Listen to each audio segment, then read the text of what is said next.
To our YouTube channel. I'm Petwa Sharon, communication student at Digital University, currently in Nairobi, Kenya. We shall be doing a series of videos covering domestic violence. And today we are joined with Wairimu Ngugi-Latz. Charity is an author and an activist of all matters pertaining human dignity, particularly migrants, gender matters, and domestic violence. She's the co-author of the book The Perfect Migrant and also a blogger. She's a Kenyan currently residing in Germany. Today we shall engage her on unmasking domestic violence, a topic she's passionate about and would like to create awareness on. So Charity, please introduce yourself and tell us what domestic violence is. Thank you very much, Sharon. Habari yako? Nzuri sana. Yes, I am here in Cologne, Germany, and I am a dignity activist. And we will be on this series of unmasking domestic violence for the next weeks. And why domestic violence? Because it's a violation of the dignity of a person by making them feel worthless and valueless.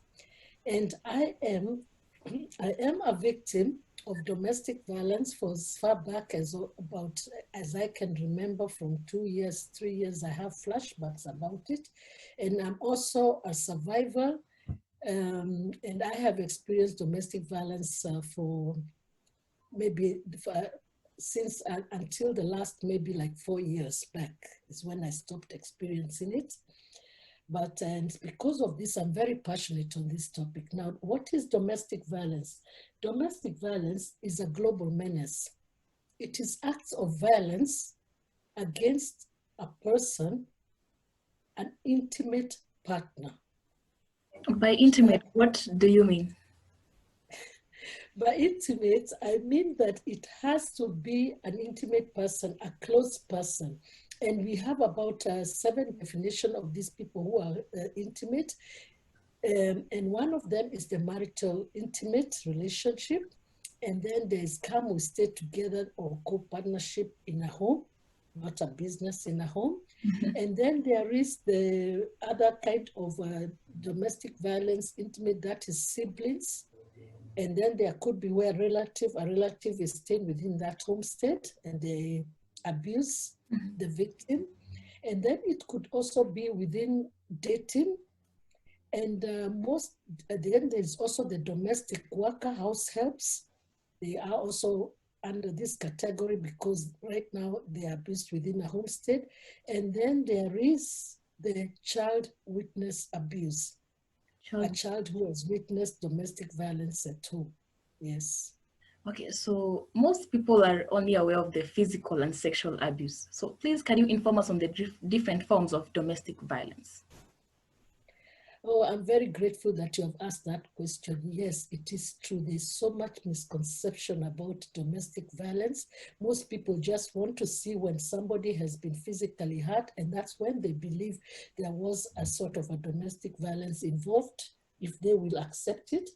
But otherwise, there are so many. I will be able to read them because so that I may not leave any out.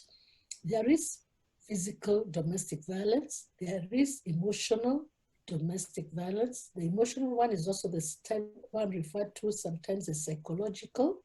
And then there is sexual abuse, there is spiritual domestic abuse, and there is economic or the financial domestic abuse.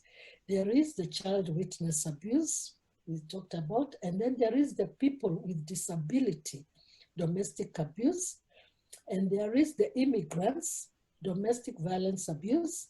And now in the COVID times, there's one which has been identified specifically during this pandemic time, and we call it the COVID-19 domestic violence abuse.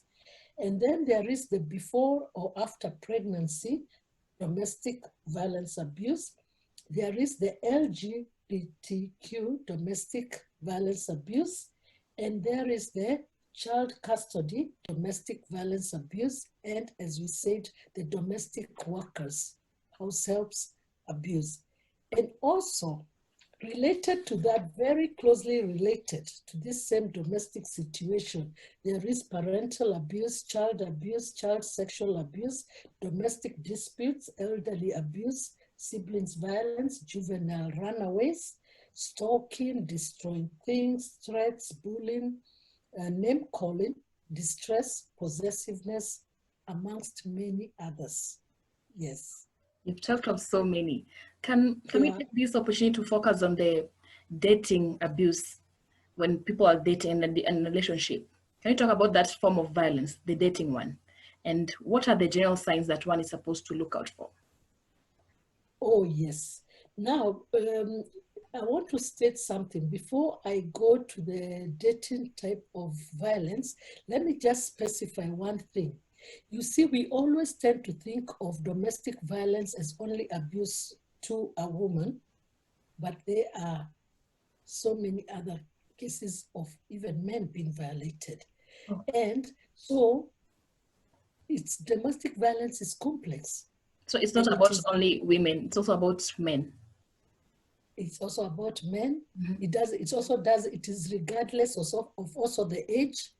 Could be a child, could be a very elderly person, a grandfather or grandmother. It also happens in any country, mm-hmm. any race. It also happens within any social economic class. That means it could be a leader, or it could be a worker, it could even be a cleaner, it could be across all borders of the social status. Mm-hmm. And it also doesn't only happen to non-educated people. It knows no boundary of education level. And also it is not confined to a certain kind of religion, or it is not connected to the sexual orientation of a person. It is universal in its tragedy. Okay, yes, so now you asked about dating. Mm-hmm. Now dating. Most cases of domestic violence have been found to be between the ages of around 18 and 35, around there. And normally these are the ages where even around 18 to 20 something, most people are not married, isn't it? It's the dating period. Dating period. Yes. And that is why we have brought this topic of showing how do you identify the red flags. The first basic identification that somebody is in a relationship with a he or she abuser is a person who starts isolating you from your friends. As a person who starts wanting to take all your time, cornering you into a space where they control. It's about control and power. Having power over your activities, having power over your time, having power over who you talk to on the phone, checking through your phone, standing by when you're making a call, listening even when you're in another room and talking to somebody, appearing at your place of work if you're just there working, appearing at your school if you're in school, and just slowly by slowly molding that person into being under their control, and also using sarcasm, using insulting, or using menacing body language, like looking at you until you feel scared. They make you scared. They slowly start making you feel small. And it's like you have to report to them about your every movements and your whereabouts. So it's like they are instilling fear in you. Instilling fear and also control. Control. So it's about control and power. Yeah, control and power. And then why it is very dangerous in dating, the first time it might start with a slap or a push or a shove, and then the person is all apologetic and crying and saying they never meant it, or maybe you are in a party and they drank a little bit and they say, no, it's because I was drunk. No. So they look for other means to blame the action. Exactly. Mm-hmm. Using excuses, or blaming you and telling you they actually never shoved you, mm-hmm. until you start doubting yourself, If I'm at fault. If you are at fault, mm-hmm. or they start using words like you're too sensitive, you are like making a lot of drama.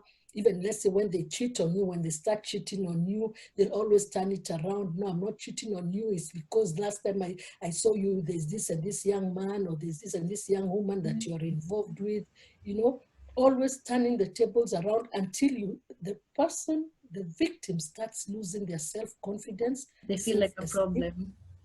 So the victim Yeah, feels like a problem. yeah, it becomes an emotional abuse. Eh? So in this case, Madam Charity, how do you assist this victim and this abuser too? Yes, that's very good. I'm glad you said assisting the abuser. Number one is we have on the websites a number of questions which somebody should read through them and find out really, am I in this kind of an abuse? For example, the controlling. So the controlling part of it, do I like controlling the person? Do I feel like I need to know where so and so is at all times?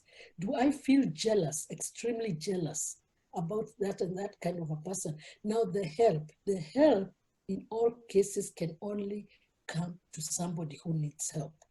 The help has to be initiated. Unless it's a physical situation, it's very difficult to interfere in a domestic violence situation, because what happens is that both parties tend to keep it very hidden. It becomes a secret of the house. Then they start remembering these things like, don't wash your dirty linen in public. Such beliefs make you weka vitu za nyumbani nyumbani, things of the home, stay at home, you know? And so once somebody identifies that I think I am in an abusive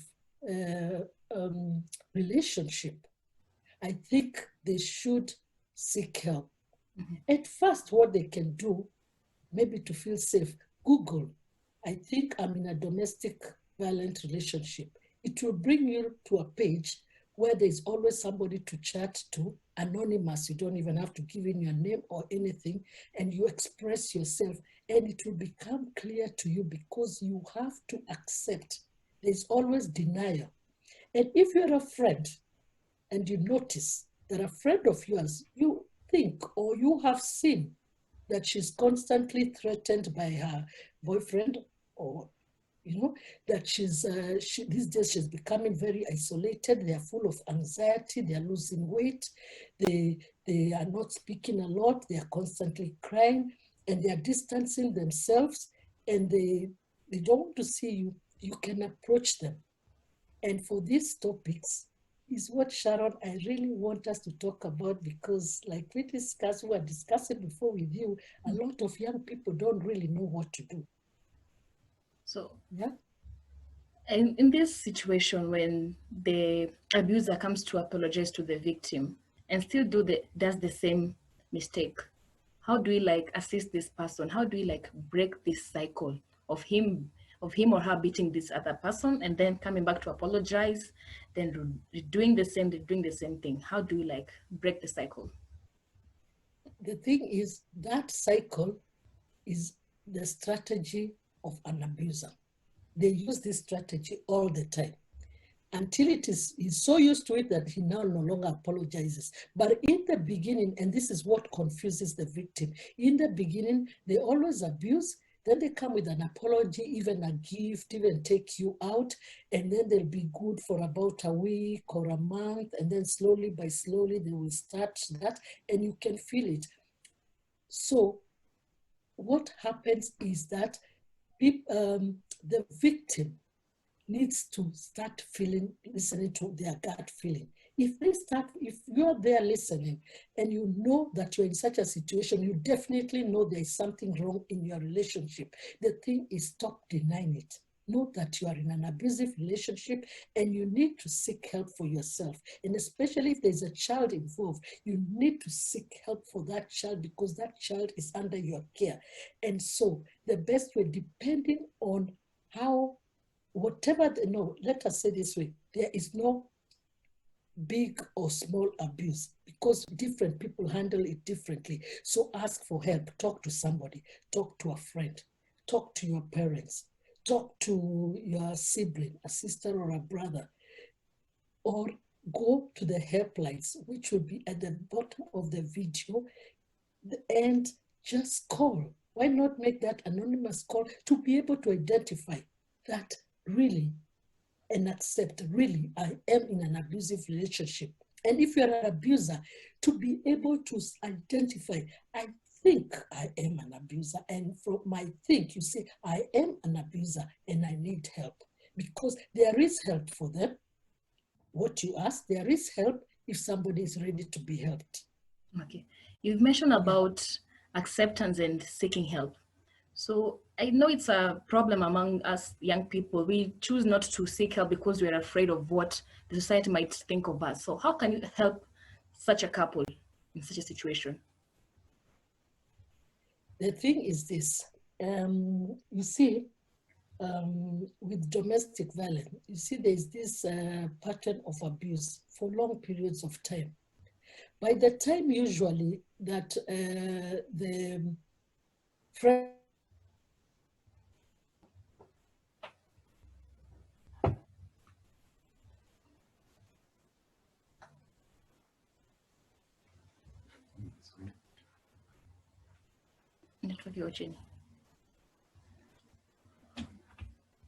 if that was a close friend or a sibling, and say, is there something wrong? Is there something you'd like to tell me?